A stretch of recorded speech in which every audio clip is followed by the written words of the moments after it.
شروع کرتا ہوں اللہ کے نام سے جو بڑا مہربان اور نہایت رحم کرنے والا ہے۔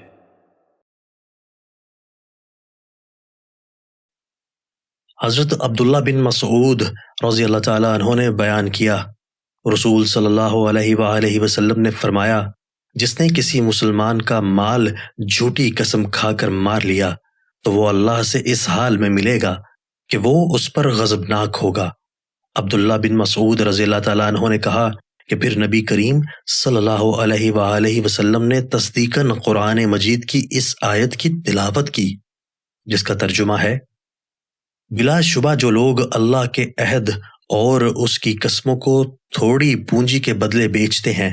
یہی وہ لوگ ہیں جن کا آخرت میں کوئی حصہ نہیں اور اللہ ان سے بات نہیں کرے گا۔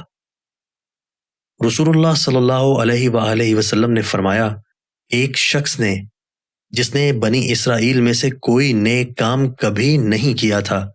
وصیت کی کہ جب وہ مر جائے تو اسے جلا ڈالیں اور اس کی آدھی راکھ خشکی میں اور آدھی دریا میں بکھیر دیں، کیونکہ اللہ کی قسم اگر اللہ نے مجھ پر قابو پا لیا تو ایسا عذاب مجھ کو دے گا جو دنیا کے کسی شخص کو بھی وہ نہیں دے گا۔ پھر اللہ نے سمندر کو حکم دیا اور اس نے تمام راکھ جمع کر دی جو اس کے اندر تھی، پھر اس نے خشکی کو حکم دیا اور اس نے بھی اپنی تمام راکھ جمع کر دی جو اس کے اندر تھی۔ پھر اللہ تعالیٰ نے اس سے پوچھا، تو نے ایسا کیوں کیا تھا؟ اس نے عرض کیا، اے رب، تیرے خوف سے میں نے ایسا کیا اور تو سب سے زیادہ جاننے والا ہے۔ بس اللہ تعالیٰ نے اس کو بخش دیا۔ حضرت ابو ہریرہ رضی اللہ تعالیٰ عنہ نے بیان کیا کہ رسول اللہ صلی اللہ علیہ وآلہ وسلم نے فرمایا، اللہ تعالیٰ کا ارشاد گرامی ہے، اے فرشتو، جب میرا بندہ کسی برائی کا ارادہ کرے تو جب تک وہ اس پر عمل کرے تو پھر اس کے برابر گناہ لکھو۔ اگر وہ میرے خوف سے اس برائی کو ترک کر دے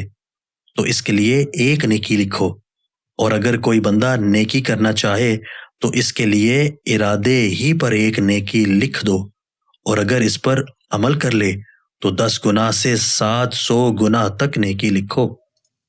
دوستو، اللہ تعالی ہمیں ان احادیث مبارکہ پر عمل کرنے اور اپنی زندگیوں کو سنوارنے کی توفیق عطا فرمائے۔